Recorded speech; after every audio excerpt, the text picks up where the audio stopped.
సందర్భాన్ని ప్రోత్సహించుకుని ఎప్పుడంటే సుభాష్ పాలేకర్ గారి గోదావరిత ప్రకృతి వ్యవసాయం గురించి మనం ఈ సమావేశము, దాని గురించి సుభాష్ పాలేకర్ గారు వారి అనుంగు శిష్యులు విజయరామ్ గారు ఈ ఉద్యమాన్ని ముందుకు తీసుకుపోతున్న విధానం చాలా అభినందనీయం.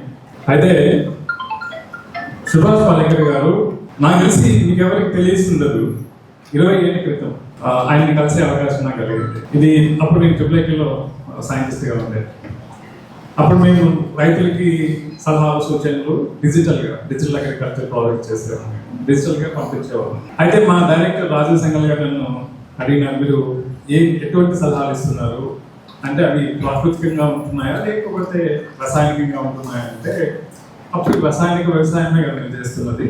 ప్లస్ మేము పంపించే సలహాలు స్లిప్ల మీద వెళ్తాయి, నాకు రిటర్న్ ఉంటాయి. అది దాని మీద అంతా ఉంటుంది, ఎవరు ఏ రైతుకి ఇస్తున్నాము, ఏ శాస్త్రవేత్త ఇస్తున్నాడు, ఎందుకోసం ఏ సమస్యకి ఏమి ఇచ్చినాడు అనేది అంతా కూడా రాసి ఉంటుంది. కాబట్టి మేము యూనివర్సిటీ గైడ్ లైన్స్ ఏవైతే ఉంటాయో, యూనివర్సిటీ ఏం రికమెండేషన్స్ చేస్తుందో వాటికి మాత్రమే ఇవ్వాలి. అయితే అట్లా కాదు, ఇది మంచిది కాదు కదా రసాయనిక వ్యవసాయం, మరి ఆర్గానిక్గా కానీ న్యాచురల్గా కానీ ఏమైనా చేస్తున్నారా మీరు అంటే నేను చేస్తలేదు సార్ అని చెప్పాను. ఆ తర్వాత ఒక వారం 10 రోజుల లోపల సుభాష్ పాలేకర్ గారు మళ్ళీ ఆపుకొచ్చినారు ట్రిపుల్ ఐటీలో. అప్పుడు నాకు తెలియదు సుభాష్ పాలేకర్ గారు, ఇప్పుడు తెలుసుకోలేదు, నాకు తెలియదు. ఇట్లా సుభాష్ పాలేకర్ గారు తను అమరావతిలో ఉంటారు, నాకు చాలా క్లోజ్ ఫ్రెండ్ అయినా, ఒకసారి మీరు మాట్లాడండి అంటే సుభాష్ పాలేకర్ గారితో నేను దాదాపు గంట పైన మాట్లాడాను. ఇద్దరు వచ్చినారు, రెండో మనిషి కూడా నాకు గుర్తులేదు. అయితే సరే చాలా విషయాలు మాట్లాడినాను. సరే సలహాలు సూచనలు ఇట్లా ప్రకృతికంగా ఇట్లా చేయొచ్చు అంటే మీరు ఏమైనా వ్యాలిడేట్ చేస్తున్నారా, ఏ యూనివర్సిటీ ద్వారా అయినా మీరు వ్యాలిడేట్ చేస్తున్నారా వీటిని అంటే లేదు. ఇప్పుడు సుభాష్ పాలేకర్ గారికి చాలా కోపం కదా శాస్త్రవేత్తలు అంటే, బాగా వెళ్తారు ఆయన శాస్త్రవేత్తలు. ఆయన తర్వాత వెళ్ళే ముందు నాకు ఒక 3 పుస్తకాలు ఇచ్చినారు. ఆయన రాసిన పుస్తకాలు మీకు అందరికీ కూడా తెలిసే ఉంటాయి, తర్వాత తెలుగులో తర్జమా అయినాయి, చాలా భాషల్లోకి అయినాయి.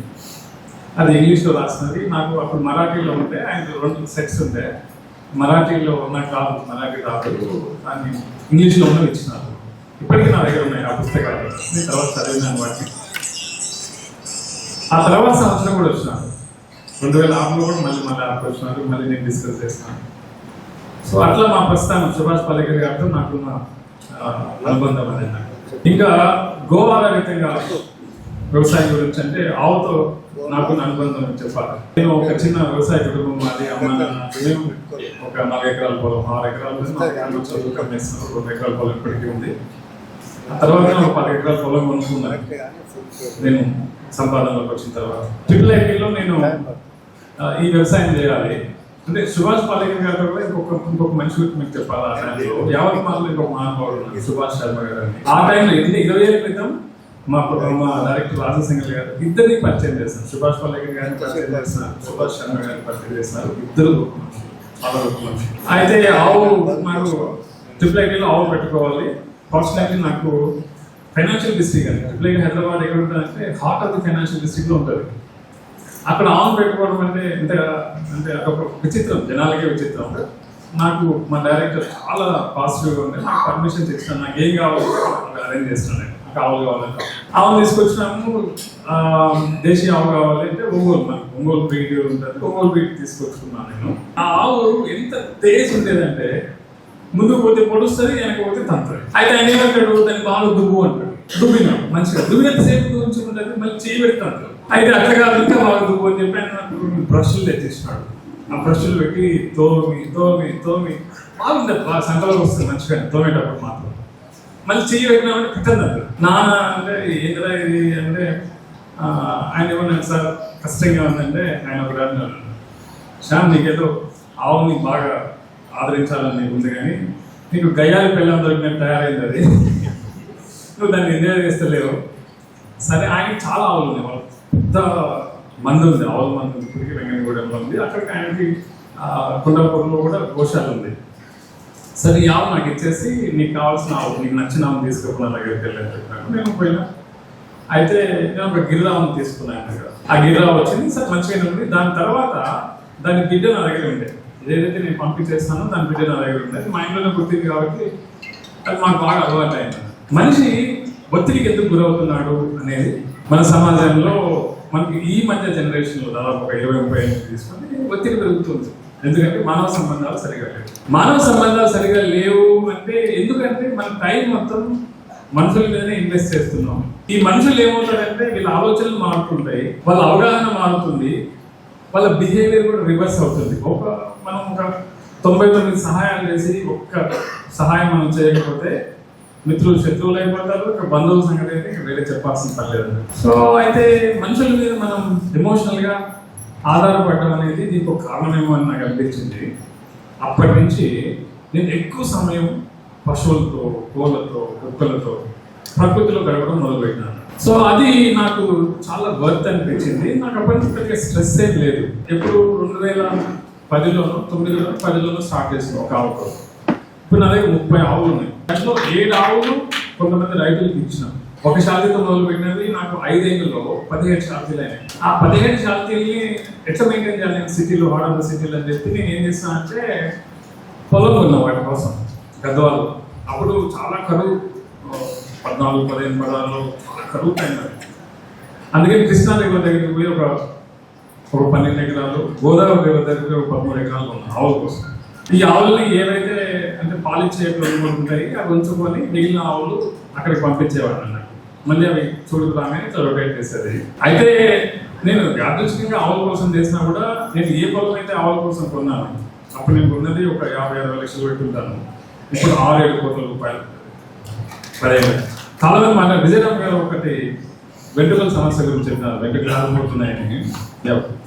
దీని గురించి నేను అంటే చాలా ఏళ్ళ క్రితం స్టడీ చేస్తాను, 25 ఏళ్ళ క్రితం అనుకుంటాను. దీనిలో స్టడీ చేస్తుంటే ఒక మూల కారణం దీంట్లో ఒకటి ఉంది. అదేంటంటే జింక్ డెఫిషియన్సీ ఎలా వస్తుంది. ఈ జింక్ డెఫిషియన్సీ రావడానికి కారణం ఏంటంటే మనం వేసే భాస్వరపు ఎరువులు, సింగిల్ సూపర్ ఫాస్ఫేట్ కానీ డిఏపి కానీ భాస్వరం వేస్తుంటాం కదా, అది ఏం చేస్తుందంటే జింక్కి భాస్వరానికి పడదు, యాంటాగోనిస్టిక్ ఆపోజిట్ ఉంటాయి. సో భాస్వరం ఎక్కువైపోతే జింకును బ్లాక్ చేస్తూ ఉంటుంది. అది నేలలోనే కాదు, నేలలో కానీ మనం తినే చెట్లలో కానీ ఆహారంలో కానీ అది కంటిన్యూ అవుతుంది. ఈ ప్రాబ్లం ఎప్పుడు స్టార్ట్ అయింది అంటే తెల్ల వెంట్రుకలు రావడం పిల్లలు, ఇదొక కారణం. తెల్ల వెంట్రుకలు రావడం ఒక కారణం. ఇంకొక కారణం ఏంటంటే పిల్లలు ఊరిపోవడం. ఇప్పుడు మనం చాలా చూస్తున్నాం. నాకు చాలా ఆశ్చర్యం వేసింది అన్నట్టు ఈ ఫెర్టిలిటీ సెంటర్స్ ఇప్పటిగా పెరుగుతున్నాయి. 20-30 ఫెర్టిలిటీ సెంటర్స్ లేవండి. అయితే ఈ జింక్ డెఫిషియన్సీ ఫాస్ఫరస్ ఉన్నది లేదంటే గ్రే హెయిర్ మనకు తెల్లెంటికలు ఎప్పుడు 80sలో చూస్తాం. అంటే చిన్నపిల్లలకి కానీ కాలేజ్ స్టూడెంట్స్ తెల్లెంటికలు రావడం. అందువల్ల తెల్లెంటికలు చాలా లేట్గా వచ్చాయి. స్కూల్ పిల్లలకి తెల్లెంటికలు రావడం 80sలో స్టార్ట్ అయ్యాయి. దానికి మూలాలు ఎక్కడ ఉన్నాయంటే 70sలో యూరియా, సూపర్ ఫాస్ఫేట్ వాడడం స్టార్ట్ అయ్యాయి. అవి వాడడం స్టార్ట్ అయిన 10 ఏళ్ళకి ఎంటికలు తెల్లబడ్డాయి. మనం దానికి అనుకున్నామా, కరెక్షన్ చేసుకున్నామా? లేదు, కలర్ వేసుకున్నాం ఏదో గడిచిపోతుంది. Fantastic right. 90sకి వచ్చేటప్పటికి వెంట్రుకలు పల్చన అవుతూ వచ్చినాయి. వెంట్రుకలు పల్చన అప్పటికి హెయిర్ స్టైల్స్ రకరకాల ఫండ్లు పెట్టేటోళ్ళు, కర్లింగ్ పెట్టేటోళ్ళు, హెయిర్ డ్రైస్. అప్పుడు హెయిర్ డ్రైస్ లేవు. 90sలో హెయిర్ డ్రైస్, హెయిర్ స్టైల్స్ వచ్చినాయి ఈ బార్బర్ షాప్స్ లో. సో అక్కడ వెంట్రుకలు రాకపోవడం స్టార్ట్ అయ్యాయి. అయితే అప్పుడు ఏం చేసినారు మన వాళ్ళు? అప్పుడైనా ఆలోచన చేసినారా దీనికి మూలాలు ఎక్కడ ఉన్నాయండి? 70sలో వాడిన యూరియా, ఫాస్ఫరస్, పొటాషియం వల్ల పెరిగిన రోగాలు మనుషులకు కాదు, చెట్లకు పురుగులు, తెగుళ్ళు పెరిగినాయి.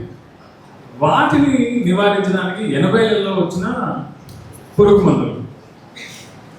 అప్పుడు ఎండోసల్ఫాన్ ఎక్కువ ఉంటాయి. ఎండోసల్ఫాన్, మలాథియా, అంతకంటే ముందున్నవి గమాక్సిన్, డిడిటి. అవి ఇంకా దుర్మార్గమైనవి. అది 60sలోనే వచ్చినాయి.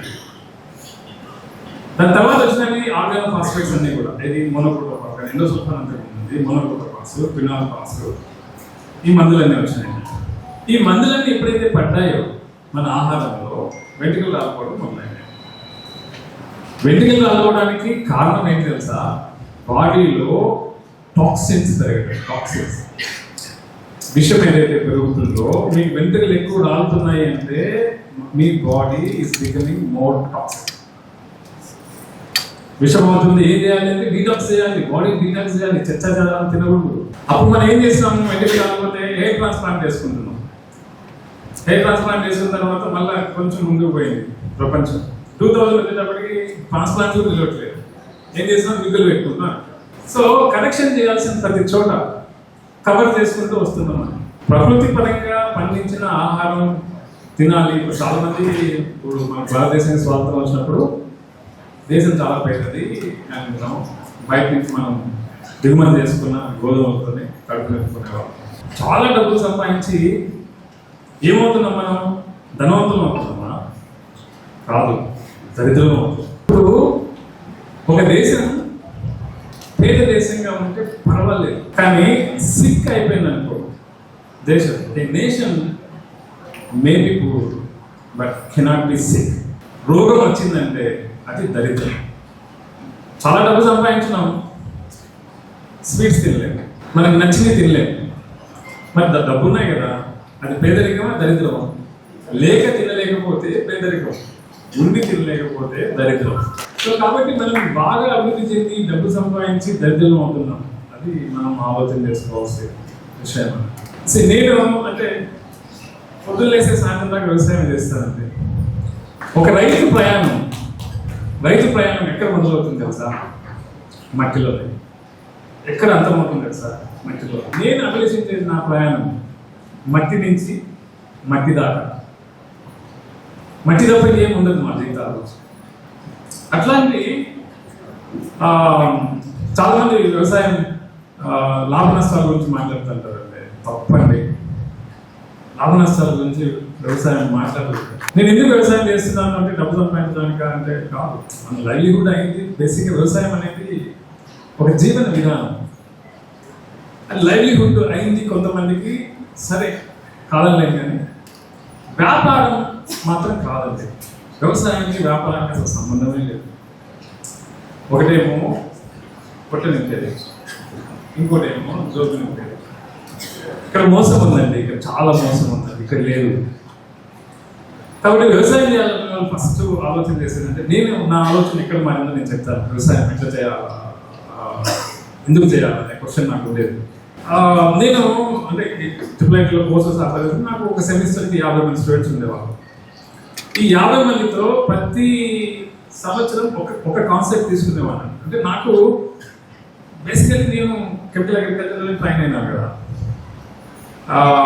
సో ఈ న్యాచురల్ దీనికి అంటే నాకు నమ్మకం లేదు. బేసిక్గా నేను నమ్మాలి అంటే ముందు నేను సమాధానం పడాలి.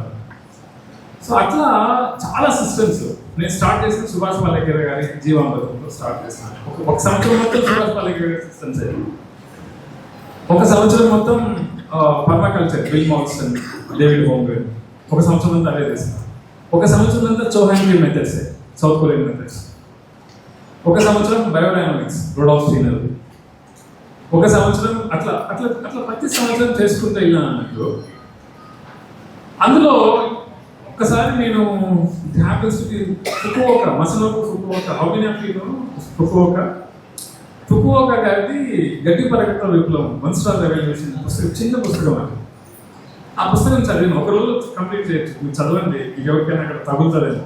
ఎందుకంటే మనుషులు అట్లా జరుగుతున్నది, మార్పు అనేది ఎక్కడో వస్తుంటుంది, ఎవరికి ఎక్కడ మార్పు వస్తుందో తెలియదు అన్నట్టు. సో కాబట్టి కీప్ రీడింగ్, మనుషులతో మాట్లాడండి, కలవండి, తిరగండి, ఎక్కడో ఏదో జరుగుతుంది, జరిగే అవకాశాలు ఉంటాయి అన్నట్టు. నేను ఆ వన్ స్టార్ రెవల్యూషన్లో ఫుకువోకా గురించి ఆయన రాసినప్పుడు చదివేటప్పుడు ఒక సెంటెన్స్ నాకు బాగా మనం గట్టిగా పట్టుకున్నాను. అదేమంటే వ్యవసాయం అంటే ఏంటి అని అంటారు ఆయన ఏమంటే agriculture is not about growing crops. వ్యవసాయం అనేది పంటలు పండించడం కాదు, but the cultivation and perfection of a human being. వ్యవసాయం అనేది పంటలు పండించడం కాదు, నిన్ను పండించుకోవడం, ఒక జీవితాన్ని పండించడం బాబు, ఒక జీవితాన్ని పండించడం. దీనికోసమే మనం సన్యాసులు అవుతుంటాం, సాధులంబడి తిరుగుతుంటాం, గుళ్ళకు పోతుంటాం, దానాలు చేస్తుంటాం, సేవలు చేస్తుంటాం, ఇన్ని తిప్పలు పడుతుంటాం కదా. ఆ జీవితం ఎట్లా పడుతుందో తెలిస్తే ఆ జీవితం వ్యవసాయం చేస్తే పండుతుందంటే నాకు దగ్గరది కదా అది. కాబట్టి నాకు అక్కడ సమాధానం పడ్డాను, వ్యవసాయం చేయడం మొదలు పెట్టాను. చాలా చేశాను అప్పుడు నేను, చాలా రీసెర్చ్ చేశాను దాంట్లో. సో ఈరోజు వ్యవసాయం నేను మిర్చి పంట, మిర్చితో కెమికల్స్ వేసి పండించడమే కష్టమైన పని. నేను 100% సేంద్రీయంగా మిర్చిని, కెమికల్స్ వేసి రైతు ఎంత దిగుబడి సాధిస్తాడో అంతే దిగుబడి, అంతకంటే మించిన నాణ్యంతో పనిచేయాలి. చాలా మంది దిగుబడి తగ్గిపోతాయి, ప్రకృతి వ్యవసాయం చేస్తే 2 ఏళ్ళు 3 ఏళ్ళు టైం పడుతుంది అని అంటారు కదా. ఇది పండించవచ్చు, ఇది కష్టం, అది సులభం అంటారు కదా. నాకు వచ్చేటప్పటికి మీరు ఏం పండించాలనుకుంటున్నారో చెప్తే ఎలా పండించాలో నేను చెప్తాను. కాబట్టి ప్రకృతి వ్యవసాయం అనేది చాలా బలమైంది. ఈ రసాయనిక వ్యవసాయం ఏమైంది? ఫర్ ఎగ్జాంపుల్ ఇప్పుడు 30 అంతస్తుల బిల్డింగ్ కడుతున్నారు. ఏ భరోసాతో కడుతున్నారు 30 అంతస్తుల బిల్డింగ్? లిఫ్ట్ ఉంటుంది. ఆ కండిషన్ ఏంటి? లిఫ్ట్కి కరెంట్, రైట్? ఇవి రెండు లేకపోతే పైకి ఎక్కే సాహసం ఎవరైనా చేస్తాడా? చెయ్యడు. రసాయనిక వ్యవసాయంలో లిఫ్ట్ లాంటివి ఫర్టిలైజర్స్, కరెంట్ లాంటివి పెస్టిసైడ్స్. ఇప్పుడు వాటిని అలవాటు చేసి ఇట్లా 30 అంతస్తులు ఎక్కించి రైతుల్ని ఇప్పుడు దిగరా అంటే దిగుతారా? ఎట్లా దిగుతారు? దూకి సావాలి అక్కడి నుంచి. ఇప్పుడు చెప్పండి, what to do, what not to do. ఎవరికి ఇప్పుడు వ్యవసాయం, సేంద్రీయ వ్యవసాయంలో వాళ్ళు 2 అంతస్తుల్లో ఉన్నాడు, గ్రౌండ్ ఫ్లోర్లో ఉన్నాడు, ఫస్ట్ ఫ్లోర్లో ఉన్నాడు, ఫస్ట్ ఫ్లోర్ సెకండ్ ఫ్లోర్లో ఉన్నవాడికి సాధ్యం. పైనకి కూర్చున్నాడు కొండ మీద కోటి కంటే అధ్వానం, వాడి వల్ల కాదు. వాడిని కిందకి దించాలి.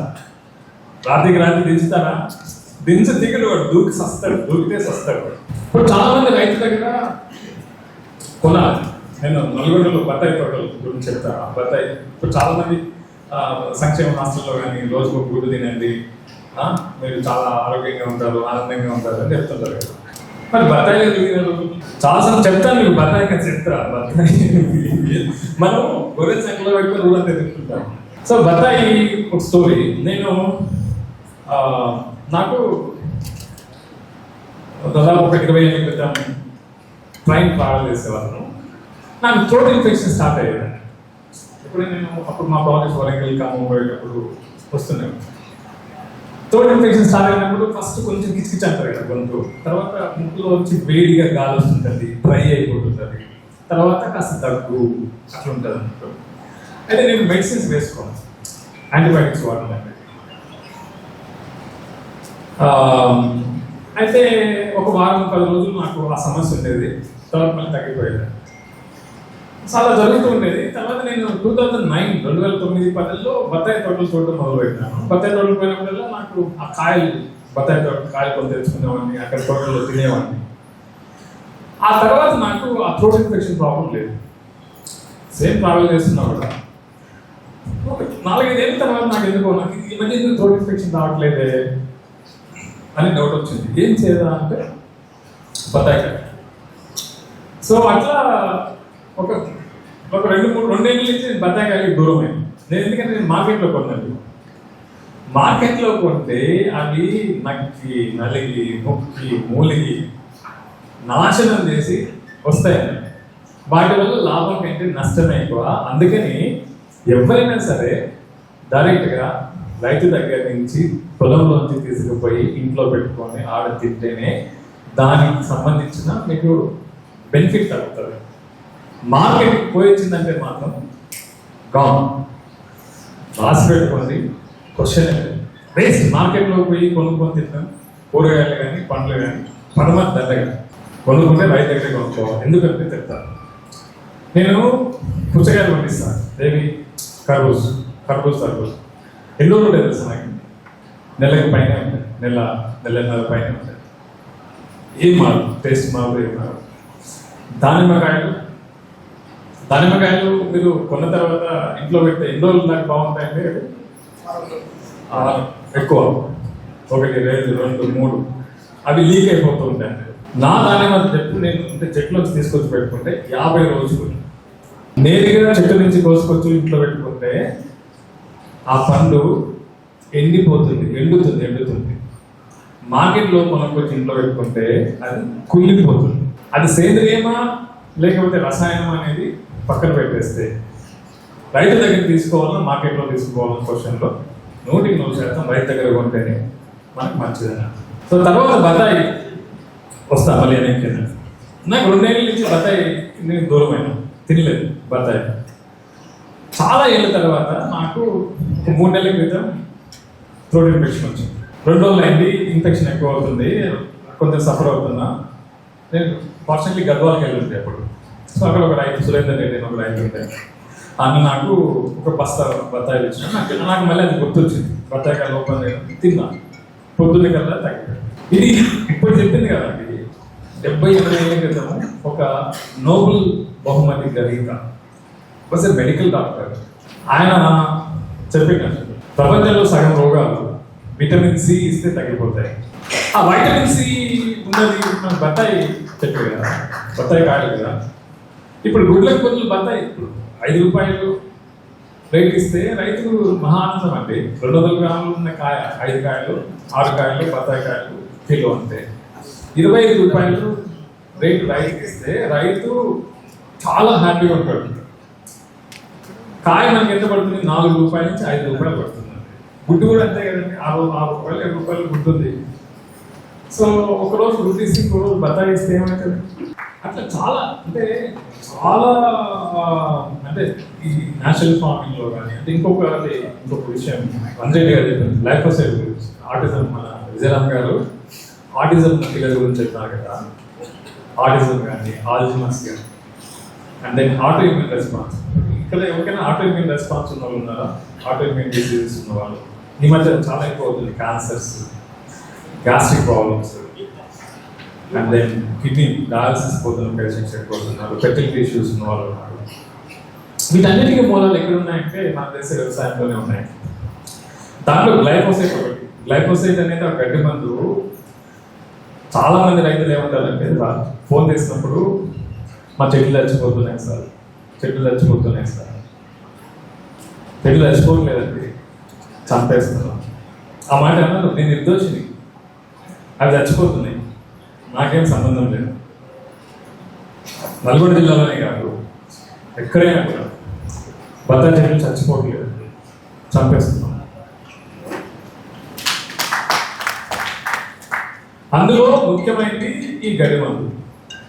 మరి గడ్డి మందు కొట్టకపోతే నువ్వు వచ్చి పిలుస్తావా?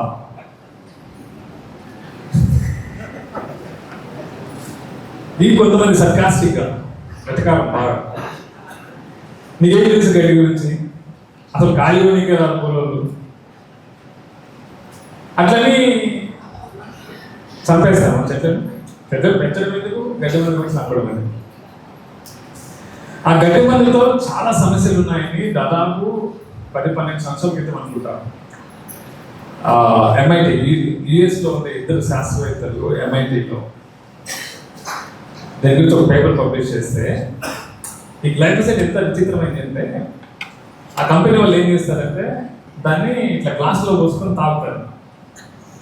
మీరు ఇది అంటున్నారు, నేను తాగి చూపిస్తున్నా, నాకు ఏం కాదా అంటారు. రైట్? ఫెంటాస్టిక్. అసలు మనలో ఎక్కడుందంటే అవి మనల్ని ఏం చేయరు, మన కడుపులోని గట్ బ్యాక్టీరియా చంపేస్తాయి. అండ్ చాలా వరకు ఇప్పుడున్న సమస్యల్లో 70-80% గట్ హెల్త్ సరిగా లేకపోతేనే అన్ని సమస్యలు స్టార్ట్ అవుతున్నాయి. మీకు చాలా ఇంపార్టెంట్ మీరు గట్ హెల్త్ అనేది.